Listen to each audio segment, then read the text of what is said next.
जोहार दोस्तों, आप सभी का स्वागत है आपके अपने YouTube channel expert for Jharkhand में। दोस्तों, आज के इस वीडियो में हम देखेंगे सामान्य अध्ययन 30 MCQ प्रश्न दोस्तों।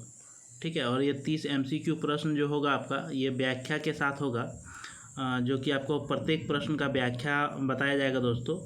आपके आने वाले झारखंड के जितने भी एग्ज़ाम हैं, चाहे वह JSSC CGL का एग्ज़ाम हो दोस्तों, या फिर आपका हाई कोर्ट का एग्ज़ाम हो, या लेडी सुपरवाइज़र का एग्ज़ाम हो, या झारखंड पुलिस का एग्ज़ाम हो, जितने भी एग्ज़ाम हैं सभी एग्ज़ाम में आपके सामान्य अध्ययन से सवाल पूछे जाते हैं दोस्तों। और इस सीरीज से जो है आपका सामान्य अध्ययन का जो है काफ़ी कॉन्सेप्ट क्लियर हो जाएगा दोस्तों। और ये सीरीज का 7वां वीडियो है। इससे पहले आपको हम वीडियो दे रहे थे दोस्तों, जो कि 6 वीडियो आपको दे चुके हैं। ये 7वां वीडियो है। इसके बीच में आपको CDPO का जो आपका पेपर था दोस्तों, तो CDPO का हम आपको 5 सेट दिए थे, और पेपर 1 में आप जाके देख सकते हैं दोस्तों। वो 5 सेट से लगभग आपका 50% क्वेश्चन मेरे 5 सेट से टच हुआ है दोस्तों आपका।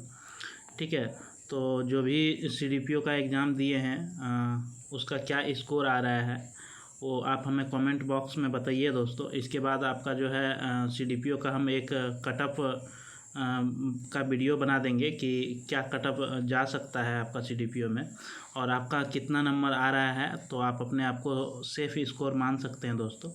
ठीक है, जो भी दोस्त CDPO की तैयारी मतलब एग्ज़ाम दे चुके तैयारी करके, और वो मेरे वीडियो से अगर तैयारी किए थे, तो वो निश्चित ही पेपर 1 में अच्छा स्कोर किए होंगे दोस्तों। और पेपर 2 में जो है आपका क्वेश्चन जो हम 5 सेट दिए थे उसमें से आपका लगभग 30% या 25% टच किया है दोस्तों।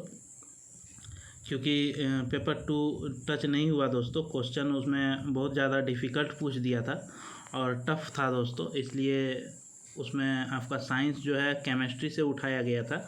हाँ, केमिस्ट्री में अगर आपने मेरा साइंस का मैराथन वीडियो देखा होगा दोस्तों, तो आप निश्चित ही उस पेपर में भी आप अच्छा स्कोर करके आए होंगे। तो चलिए दोस्तों, आज देखते हैं। आज के इस वीडियो में हम सामान्य अध्ययन का 30 MCQ देखेंगे प्रश्न, और ये 30 MCQ आपका व्याख्या के साथ बताएंगे दोस्तों। ठीक है, सभी एग्ज़ाम के लिए आपका ये जो है सीरीज बहुत ही महत्वपूर्ण है दोस्तों। तो जो नए दोस्त देख रहे हैं और अभी तक चैनल को सब्सक्राइब नहीं किए हैं, तो वह चैनल को ज़रूर से सब्सक्राइब कर लीजिए और बेल आइकन को दबा लीजिए, ताकि आपको इस तरह का वीडियो मेरे चैनल के माध्यम से मिलता रहे। और झारखंड के जितने भी एग्ज़ाम हैं दोस्तों, सभी एग्ज़ाम का तैयारी जो है आपको इस चैनल के माध्यम से कराया जा रहा है दोस्तों। ठीक है, और वीडियो आप अंत तक देखिए दोस्तों। इसके बाद अगर आपको अच्छा लगे तो लाइक कीजिए और अपने दोस्तों को शेयर कर दीजिए। चलिए दोस्तों, देखते हैं आज का पहला प्रश्न। आज का पहला प्रश्न है आपका कि भारतीय संविधान में राष्ट्रपति चुनाव की पद्धति का स्रोत इस देश से लिया गया है। ये जो राष्ट्रपति का चुनाव होता है दोस्तों, ये किस देश से लिया गया है? तो जर्मनी, इंग्लैंड, आयरलैंड या जापान। तो इसका राइट आंसर क्या हो जाएगा? इसका राइट आंसर हो जाएगा दोस्तों आयरलैंड के संविधान से आपका जो है ये राष्ट्रपति का चुनाव जो होता है ये लिया गया है। और भारतीय संविधान की ये अन्य विशेषता जिसे आयरलैंड के संविधान से लिया गया है दोस्तों, उसमें आपका क्या लिया गया है? और तो आपका नीति निर्देशक सिद्धांत जो है यह आयरलैंड से ही लिया गया है। इसके बाद आपका राष्ट्रपति का जो चुनाव होगा ये भी आपका आयरलैंड से लिया गया है। चलिए नेक्स्ट प्रश्न देखते हैं दोस्तों। नेक्स्ट प्रश्न है आपका कि राष्ट्रपति लोकसभा के कितने सदस्य मनोनीत करते हैं? 2 सदस्य, 3 सदस्य, 10 या 0। तो इसका जो राइट आंसर हो जाएगा दोस्तों वह आपका हो जाएगा 2 सदस्य। ठीक है, 2 सदस्य को जो है राष्ट्रपति मनोनीत करता है दोस्तों। और आपको हम बता दें कि भारतीय संविधान द्वारा जो सदन की निर्धारित अधिकतम जो संख्या है दोस्तों वो है आपका 552। ठीक है, जिसमें से आपका अभी वर्तमान में जो है वो है 530। ठीक है, 530 सदस्य हैं जो कि राज्यों के प्रतिनिधित्व के रूप में इसे निर्वाचित किए जाते हैं दोस्तों। और अधिकतम जो है आपका 20 सदस्य केंद्र शासित प्रदेश का प्रतिनिधित्व करता है। और भारत के जो राष्ट्रपति हैं दोस्तों आपका, इसके द्वारा जो है एंग्लो इंडियन समुदाय को 2 सदस्यों को मनोनीत करता है। ठीक है, और जो कि आपका ये अब तो समाप्त हो गया एंग्लो इंडियन दोस्तों, ठीक है। एंग्लो इंडियन का आपका समाप्त कर दिया 105वें संविधान संशोधन के द्वारा, ठीक है। चलिए नेक्स्ट प्रश्न देखते हैं। नेक्स्ट प्रश्न है आपका कि किसने सरकार को 1950 में सर्वोदय योजना प्रस्तुत की थी। तो किसने प्रस्तुत किया था दोस्तों? विनोबा भावे, अन्ना हजारे, जयप्रकाश नारायण या लाल बहादुर शास्त्री। तो इसका जो राइट आंसर हो जाएगा वो हो जाएगा आपका जयप्रकाश नारायण जी ने आपका जो है 1950 में सर्वोदय योजना का जो है इन्होंने मॉडल प्रस्तुत किया था दोस्तों। और यह योजना जो है मुख्यतः आपका आचार्य जो विनोबा भावे की सर्वोदय अवधारणा था दोस्तों, इसके अतिरिक्त न्यासीता और समुदाय, ठीक है, दोनों का ये रचनात्मक कार्यों को जो है गांधीवादी तरीके से काफ़ी ज़्यादा प्रेरित करता है दोस्तों। तो यही सर्वोदय योजना क्या है दोस्तों? ये समुदाय और रचनात्मक कार्यों की जो है गांधीवादी तरीके से प्रेरित करना इसका मुख्य उद्देश्य था।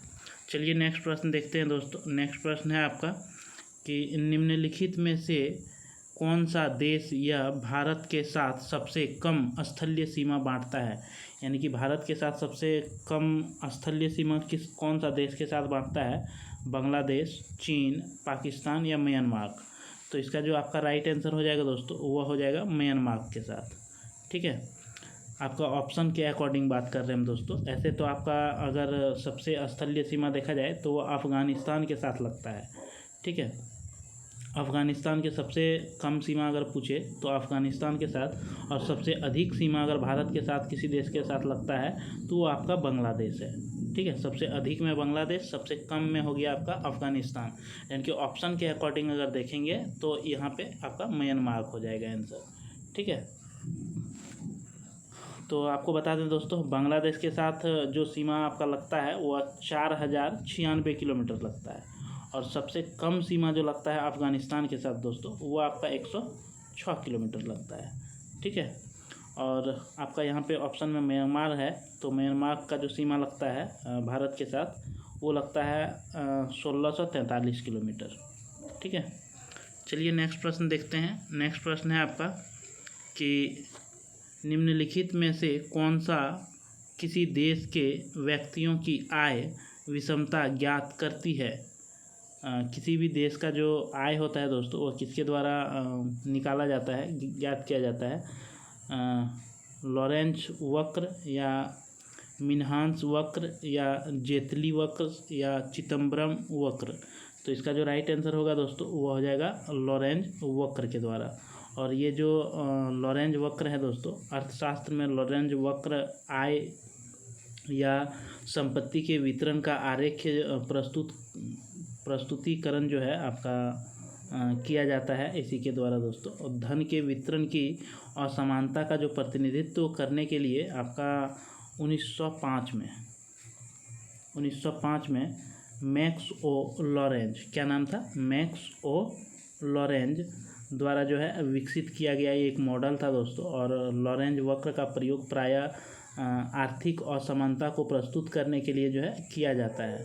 हालांकि इसका प्रयोग जो है किसी भी प्रणाली में असमान वितरण को प्रस्तुत करने के लिए भी किया जाता है दोस्तों, ठीक है। चलिए नेक्स्ट प्रश्न देखते हैं। नेक्स्ट प्रश्न है आपका कि राष्ट्रीय जलमार्ग योजना कब शुरू की गई है। राष्ट्रीय जलमार्ग योजना कब शुरू की गई है? 1948, 1975, 1995 या 2001। तो इसका जो राइट आंसर हो जाएगा वो हो जाएगा आपका 2001 में, ठीक है। इसी के अंतर्गत आपका स्वर्ण चतुर्भुज भारत के जो है कई औद्योगिक, कृषि और सांस्कृतिक केंद्रों को जोड़ने वाला एक राजमार्ग तंत्र है, जिसे एनडीए सरकार के कार्यकाल में आपके पूर्व में जो प्रधानमंत्री थे दोस्तों अटल बिहारी वाजपेयी 2001 में, इसके द्वारा जो है ये शुरू किया गया था। और इसका कार्य जो है 2012 में संपन्न हुआ। और यह भारत की सबसे लंबी और विश्व की 5वीं सबसे लंबी राजमार्ग परियोजना है, ठीक है। कब पूरा हुआ? तो 2012 में। जितना भी आपको बता रहे हैं क्वेश्चन में हम इम्पोर्टेंट दोस्तों, आप नोट करते जाइए क्योंकि बहुत इम्पोर्टेंट है। और इसी तरह के सवाल आपसे एग्ज़ाम में भी पूछे जाते हैं। CDPO वाले तो खुद देख लिए होंगे दोस्तों कि मेरे सीरीज से कैसे उसको प्रश्न पूछा गया है और कैसे वो बना के आए होंगे। आपको अगर विश्वास नहीं होता है तो आप जाके पांचों सीरीज देख सकते हैं दोस्तों कि, और CDPO का आप क्वेश्चन ले लें और मिलाएं तो देखिए आपको उससे लगभग 50% क्वेश्चन कैसे टच किया है दिख जाएगा आपको। चलिए नेक्स्ट प्रश्न देखते हैं कि पीली क्रांति का किससे संबंध है, दालें से, तिलहन से, सूर्यमुखी से या मछली से। तो इसका जो राइट आंसर हो जाएगा वो हो जाएगा आपका तिलहन से। पीली क्रांति जो संबंध है दोस्तों ये तिलहन से संबंधित रखता है। और तिलहन की जो नई किस्म और संपूरक तकनीक जो था दोस्तों अपनाने का परिणाम जो है परिणाम के स्वरूप तिलहन का उत्पादन जो है आपका 1987 में 1987-88 में आपका 12.6 मिलियन टन से बढ़कर जो है ये 1996 से 97 में, ठीक है, 96 से 97 में आपका 24.4 मिलियन टन हो गया था, यानी कि सीधे दोगुना हो गया था दोस्तों, ठीक है। और दोगुना हो गया आपका। और तिलहन पर जो टेक्नोलॉजी मिशन द्वारा जो उत्प्रेरण के परिणाम स्वरूप इसे क्या नाम दिया गया, तो पीली क्रांति नाम दिया गया, ठीक है। चलिए नेक्स्ट प्रश्न है आपका। नेक्स्ट प्रश्न है कि दुर्गापुर इस्पात कारखाना इसकी सहायता से स्थापित किया गया है। दुर्गापुर जो आपका इस्पात कारखाना है वो किसकी सहायता से लगाया गया है, जर्मनी, अमेरिका, इंग्लैंड या नॉर्वे। तो इसका जो राइट आंसर हो जाएगा वो हो जाएगा आपका इंग्लैंड, ठीक है। इंग्लैंड की सहायता से आपका दुर्गापुर इस्पात कारखाना लगाया गया है। और ये आपको बता दें कि दुर्गापुर इस्पात कारखाना जो है आपका ये पश्चिमी सिंहभूम में है दोस्तों। सॉरी दोस्तों, पश्चिम सिंहभूम नहीं, पश्चिम बंगाल, ठीक है, पश्चिम बंगाल में है आपका ये दुर्गापुर इस्पात कारखाना। और इसकी स्थापना जो हुई है वो आपका हुई है 1955 में, ठीक है। 1955 में आपका ग्रेट ब्रिटेन, इंग्लैंड की सहायता से इसे स्थापना किया गया था। और भारतीय इस्पात प्राधिकरण लिमिटेड के द्वारा एकीकृत इस्पात संयंत्रों में से आपका ये एक है। और यह जो है आपका दुर्गापुर इस्पात कारखाना दोस्तों ये आपका दामोदर नदी के किनारे है, दामोदर नदी के किनारे है। चलिए नेक्स्ट प्रश्न देखते हैं। नेक्स्ट प्रश्न है आपका कि किस वर्ष के बजट में GST का पहली बार उल्लेख किया गया था, 2007-07, 2013-14, 1998-99 या 2015-16। तो इसका जो राइट आंसर हो जाएगा वो हो जाएगा 2006-07 में, ठीक है। GST का सबसे पहले जो प्रयोग मतलब किया गया था, उल्लेख किया गया था, वो आपका 2006-07 में किया गया था। बजटीय संबोधन में प्रस्तुत किया गया था दोस्तों इसको। और बजट में जो है वित्तीय मंत्री उस टाइम कौन थे, तो P. चिदम्बरम, ठीक है। P. चिदम्बरम ने GST के क्रियान्वयन की अंतिम तिथि जो रखी थी वह 1 अप्रैल, ठीक है, 1 अप्रैल 2010 को यह तय किया था दोस्तों। और GST जो आपका तत्काल लागू जो हुआ है वो आपका 1 अप्रैल 2017 को। कब से GST लागू हुआ है, तो 1 अप्रैल 2017 को GST लागू हुआ है। ये डेट भी आपका इम्पोर्टेंट है। चलिए नेक्स्ट प्रश्न देखते हैं। नेक्स्ट प्रश्न है आपका कि राष्ट्रीयकरण से पहले स्टेट बैंक ऑफ इंडिया का क्या नाम था। जब स्टेट बैंक ऑफ इंडिया का राष्ट्रीयकरण नहीं हुआ था तो उसके पहले उसको किस नाम से जाना जाता था। तो इसका जो राइट आंसर क्या होगा दोस्तों, इंपीरियल बैंक ऑफ इंडिया या company bank of India, bank of Madras या बैंक ऑफ बम्बई। तो इसका जो राइट आंसर होगा वो हो जाएगा इंपीरियल बैंक ऑफ इंडिया, ठीक है। स्टेट बैंक का पुराना नाम क्या है, इंपीरियल बैंक ऑफ इंडिया के नाम से ये जाना जाता था। इसका स्थापना जो हुआ था दोस्तों इंपीरियल बैंक का, ये आपका 27 जनवरी, ठीक है, 27 जनवरी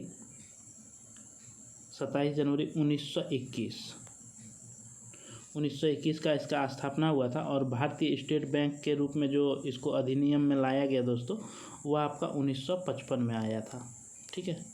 1955 में के प्रावधानों के आधार पर भारतीय रिजर्व बैंक ने इंपीरियल बैंक ऑफ इंडिया को नियंत्रणकारी अधिकारों का अधिग्रहण किया और 1 जुलाई 1955 को जो है इंपीरियल बैंक का नाम बदलकर भारतीय स्टेट बैंक कर दिया गया। ठीक है, कब? तो 1 जुलाई। ये भी डेट आप इम्पोर्टेंट है, याद रख लीजिए। चलिए नेक्स्ट प्रश्न देखते हैं। नेक्स्ट प्रश्न है आपका कि सिंधु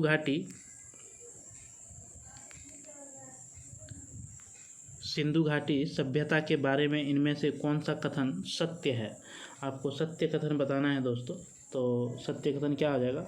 तो सिंधु लोग कपास का उत्पादन करने वाले पहले थे। उन्होंने लकड़ी के बक्से में अनाज भंडारित किया। सिंधु घाटी सभ्यता पंजाब, सिंध, बलूचिस्तान, गुजरात, राजस्थान और पश्चिम बंगाल के कुछ हिस्सों को कवर करती है। सिंधु लोग कुत्तों, बिल्ली और घोड़ों को बड़े पैमाने पर पालते थे। तो इसमें आपका कौन सा सत्य है वो बताना है दोस्तों।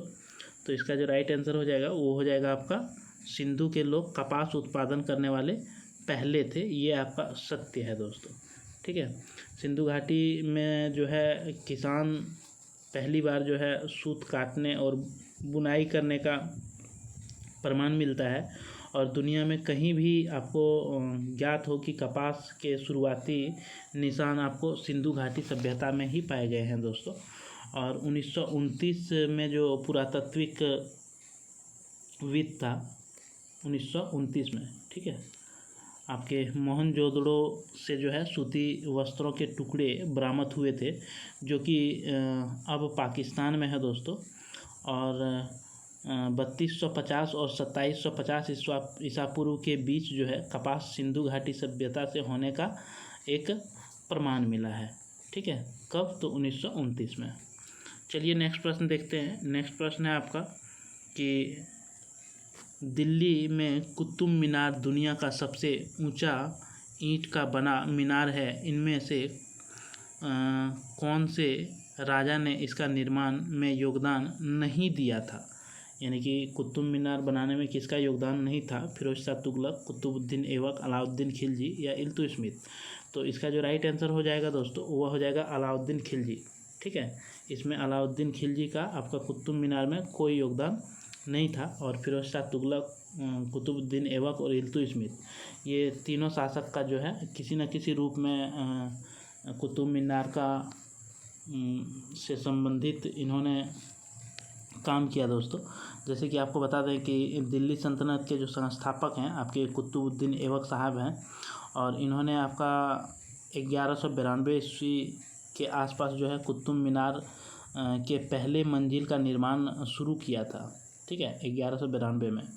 इसके बाद फिर जो है दोस्तों 1220 में जो है ऐबक की उत्तराधिकारी और या फिर दामाद बोले दोस्तों तो आपका इल्तुतमिश। ठीक है, इल्तुतमिश जो है इसके 3 मंजिला पूरा किया। इसके बाद कब दोस्तों 3 मंजिला आपका इल्तुतमिश ने कब? 1220, ये याद रखिए आप। इसके बाद आपका जो है 1369 में वज्रपात के कारण जो है इसका शीर्ष जो है वो नष्ट हो गया था और फिर से आपका फिरोज शाह तुगलक ने, ठीक है, वज्रपात से वो नष्ट होने के बाद फिर से फिरोज शाह तुगलक ने उसे मरम्मती करवाया और फिर से उसे बनवाया दोस्तों। और शेरशाह सूरी ने इस मीनार में जो है प्रवेश द्वार को जोड़ा था। शेरशाह सूरी ने कुतुब मीनार में प्रवेश द्वार को जोड़ा था जो कि वह शासक आपका कौन? तो शेरशाह सूरी। ठीक है, शेरशाह सूरी ने प्रवेश द्वार को जोड़ा जब वह शासक था और हुमायूं जो है यहाँ पे निर्वासन में था दोस्तों। हुमायूं जो था ये निर्वासन में था। चलिए नेक्स्ट प्रश्न देखते हैं। नेक्स्ट प्रश्न है आपका कि इनमें से किस लड़ाई में अंग्रेज़ों ने बंगाल के नवाब सिराजुद्दौला को हराया था? 1757 में प्लासी की लड़ाई, 1760 में पांडीवास का युद्ध, वांडीवास होगा दोस्तों, पांडीवास नहीं होगा, वांडीवास होगा, 1761 में पानीपत की तीसरी लड़ाई या 1764 में बक्सर की लड़ाई। तो इसका जो राइट आंसर हो जाएगा वो आपका हो जाएगा 1757 में प्लासी का जो लड़ाई हुआ था, इसमें आपका बंगाल के नवाब जो सिराजुद्दौला जो था दोस्तों, वह अंग्रेज़ों ने इसको हराया था। ठीक है, प्लासी का युद्ध में। और ये आपका कब हुआ था? 1757 में ये युद्ध लड़ा गया था।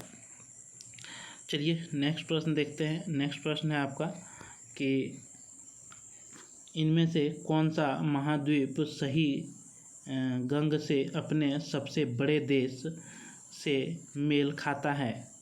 तो इसका जो राइट आंसर है वो क्या हो जाएगा दोस्तों? ऑप्शन देखते हैं। एशिया, इंडिया, अफ्रीका, कांगो का लोकतांत्रिक गणराज्य DRC, या उत्तर अमेरिका का संयुक्त राज्य अमेरिका, या दक्षिण अमेरिका का ब्राज़ील। तो इसका जो राइट आंसर हो जाएगा वो हो जाएगा आपका दक्षिण अमेरिका का ब्राज़ील जो है, ये आपके महाद्वीपों में सबसे बड़ा देश जो आता है ये आपका दक्षिण अमेरिका का ब्राज़ील आता है दोस्तों। ठीक है, और आपका ब्राज़ील जो है दक्षिण अफ्रीका का सबसे बड़ा देश होने के कारण दोस्तों, जो महाद्वीप में भूमि का क्षेत्र और आबादी का लगभग यहाँ आधा हिस्सा जो है आपका 1.5 मिलियन वर्ग किलोमीटर में आपका 3.2 मिलियन वर्ग किलोमीटर में ब्राज़ील क्षेत्रफल का जो है ये हिस्सा है दोस्तों, और जो कि दुनिया का ये 5वां सबसे बड़ा देश है। दुनिया का 5वां सबसे बड़ा देश आपका ब्राज़ील है। चलिए नेक्स्ट प्रश्न देखते हैं। नेक्स्ट प्रश्न है कि प्रत्येक वर्ष अंतर्राष्ट्रीय योग दिवस कब मनाया जाता है? 21 जून, 10 दिसंबर, 21 जुलाई, या 21 सितंबर? तो इसका जो राइट आंसर हो जाएगा वो आपका हो जाएगा 21 जून को जो है आपका अंतर्राष्ट्रीय योगा दिवस मनाया जाता है दोस्तों। और 11 दिसंबर 2014 को संयुक्त राष्ट्र महासभा द्वारा घोषित किया गया था। भारत का प्रधानमंत्री नरेंद्र मोदी द्वारा दोस्तों 27 सितंबर 11 दिसंबर को जो है ये 2014 में घोषित किया गया था दोस्तों। इसके बाद आपके प्रधानमंत्री जो नरेंद्र मोदी है ये 27 सितंबर 2014 संयुक्त राष्ट्र महासभा को अपने संबोधन के दौरान जो है 21 जून को अंतर्राष्ट्रीय योग दिवस में मनाने का आह्वान किया था। ठीक है, चलिए नेक्स्ट प्रश्न देखते हैं। नेक्स्ट प्रश्न है कि भारत में झीलों का शहर किसे कहा जाता है? लखनऊ, चंडीगढ़, बेंगलुरु, या उदयपुर? तो इसका जो राइट आंसर हो जाएगा दोस्तों वो हो जाएगा आपका उदयपुर। ठीक है, उदयपुर को आपका झीलों का शहर के नाम से जाना जाता है। और ये भारत में आपका भोपाल जो है दोस्तों मध्य प्रदेश, वहीं पे आपका ये उदयपुर राजस्थान, और ठाणे महाराष्ट्र। ठीक है, ठाणे कहाँ है? तो महाराष्ट्र में। उदयपुर कहाँ है? तो राजस्थान में। और भोपाल कहाँ है? तो मध्य प्रदेश में। ये सब जो है झीलों के शहर के रूप में आपका जाना जाता है। जितना भी नाम बताए हम दोस्तों, भोपाल मध्य प्रदेश, उदयपुर राजस्थान, और ठाणे महाराष्ट्र, ये झीलों का शहर के रूप में जाना जाता है। पूर्व के बेसिन के रूप में जो है आपका प्रसिद्ध है उदयपुर। दक्षिण राजस्थान के पिछले झील के किनारे पर स्थित है। ये एक विरासत शहर उदयपुर दुनिया का 15वें अच्छे शहरों की सूची में तीसरा स्थान पर है दोस्तों। ठीक है, चलिए नेक्स्ट प्रश्न देखते हैं। नेक्स्ट प्रश्न है आपका कि किसने भू राजस्व सुधार किया? मानसिंह, टोडरमल, बीरबल, या तानसेन? तो इसका राइट आंसर हो जाएगा दोस्तों टोडरमल। ठीक है, टोडरमल के द्वारा भू राजस्व पर जो है सुधार किया गया था। और टोडरमल जो था अकबर के शासनकाल के दौरान राजा टोडरमल द्वारा भू राजस्व सुधार किया गया था। उन्होंने एक नई राजस्व प्रणाली का शुरुआत किया जिसे टोडरमल के बंदोबस्त के नाम से जो है जाना जाता है। और बंदोबस्ती की इसमें 3 विशेषताएं थी। पहला विशेषता था कि भूमि का सर्वेक्षण और माप। ठीक है, दूसरी था कि अपनी उत्पादकता के आधार पर जो है भूमि का वर्गीकरण करना। और तीसरा जो था वो था भू राजस्व का आकलन। ठीक है, तो ये 3 मॉडल दिया था आपका टोडरमल ने। चलिए नेक्स्ट प्रश्न देखते हैं। नेक्स्ट प्रश्न है आपका कि निम्नलिखित में कौन भविष्य के बुद्ध है जिसने अभी अवितरित होना है? लोकेश, वर्ण, मैत्रेय, लफिंग बुद्ध, या चाणक्य? तो इसका जो राइट आंसर हो जाएगा दोस्तों वो हो जाएगा मैत्रेय। ठीक है। मैत्रेय जो है ये भविष्य का बुद्ध कहा जाता है इसे, और मैत्रेयों को जो है बौद्ध धर्म में इस दुनिया के भावी बुद्ध के रूप में माना जाता है। कुछ बौद्ध साहित्य जैसे कि आपका अमिताभ सूत्र और लोटस सूत्र में जो है दोस्तों उन्हें अजीत के रूप में जाना जाता है। और बौद्ध परंपरा के अनुसार जो है मैत्रेय एक बोधिसत्व है जो कि भविष्य में पृथ्वी पर दिखाई देंगे और पूर्ण ज्ञान प्राप्त करेंगे और जो है आपका शुद्ध धर्म की शिक्षा देंगे। ठीक है, तो आपको मैत्रेय समझ में आ गया होगा कि क्या है मैत्रेय। चलिए नेक्स्ट प्रश्न देखते हैं दोस्तों। नेक्स्ट प्रश्न है आपका कि तिब्बत से होकर बहने वाली सांगपो नदी को भारत में किस नाम से जाना जाता है? ब्रह्मपुत्र, गंगा, सतलज या ब्यास? तो इसका जो राइट आंसर हो जाएगा वो हो जाएगा आपका ब्रह्मपुत्र।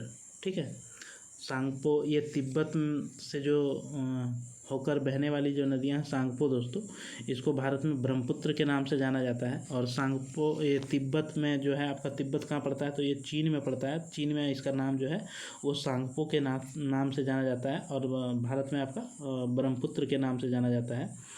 और पश्चिम तिब्बत में आंगसी ग्लेशियर्स में ये उत्पन्न हुआ है दोस्तों, और ये अरुणाचल प्रदेश से गुजरता है। भारत में कहाँ से गुजरता है? तो अरुणाचल प्रदेश में गुजरता है, और जहाँ इसे सियांग कहा जाता है। और असम पहुँचने के बाद जो है नदी को ब्रह्मपुत्र के नाम से जाना जाता है। ठीक है, सबसे पहले जो ये नदी पहुँचती है दोस्तों, सबसे पहले ये नदी आपका पहुँचता है अरुणाचल प्रदेश, इसके बाद असम में इसे ब्रह्मपुत्र के नाम से जाना जाता है। चलिए नेक्स्ट प्रश्न देखते हैं। नेक्स्ट प्रश्न है आपका कालीबंगन सिंधु घाटी स्थल स्थित है। कालीबंगन कहाँ पे स्थित है? राजस्थान, गुजरात, मध्य प्रदेश या उत्तर प्रदेश? तो इसका जो राइट आंसर हो जाएगा वो हो जाएगा आपका राजस्थान। कालीबंगन कहाँ है? तो राजस्थान में है। और राजस्थान के आपका कहाँ है? तो हनुमानगढ़ जिले में यह पड़ता है। और घाघर जो है घाघर नदी के किनारे यह स्थित है। बाईं और दक्षिण तट पर स्थित यह सिंधु घाटी सभ्यता की एक प्रमुख प्रांतीय राजधानी था दोस्तों। कालीबंगन अपने विशिष्ट अग्निवेदों और दुनिया के सबसे पुराने अनुप्रमाणित खेती के लिए जो है ये प्रसिद्ध है आपका कालीबंगन। नेक्स्ट प्रश्न है कि अंगकोर वाट मंदिर कहाँ स्थित है?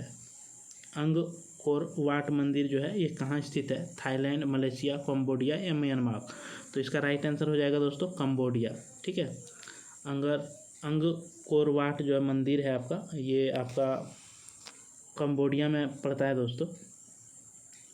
ठीक है, और यहाँ पे जो है आपका भगवान विष्णु की मूर्ति स्थापित है, और ये हिंदू धर्म से जुड़ा हुआ एक मंदिर है दोस्तों। और धीरे धीरे यहाँ पे जो है बौद्ध मंदिर में ये अभी बदल गया है। ठीक है, ये अभी बौद्ध मंदिर में बदल गया है। चलिए नेक्स्ट प्रश्न देखते हैं। नेक्स्ट प्रश्न है आपका कि निम्न में से कौन सी सुनामी के कारण हो सकता है? ज्वालामुखी, हिमस्खलन या बवंडर या भूकंप? तो इसका जो राइट आंसर हो जाएगा दोस्तों वो हो जाएगा आपका भूकंप। ठीक है, सुनामी के कारण क्या उत्पन्न होता है? तो भूकंप आपका हो सकता है। भूकंप जो है आपका या तो भूकंप, ज्वालामुखी विस्फोट और पानी के निचले अन्य विस्फोट, इसी सुनामी का जो है ये एक कारण होता है। तो चलिए दोस्तों नेक्स्ट प्रश्न देखते हैं। नेक्स्ट प्रश्न है आपका कि भारत में भाखड़ा बांध निर्मित है? ब्यास नदी, झेलम नदी, सतलज नदी या घाघरा नदी? तो इसका जो राइट आंसर हो जाएगा वो हो जाएगा सतलज नदी। ठीक है, आपका भाखड़ा नंगल बांध जो है ये सतलज नदी पर है दोस्तों।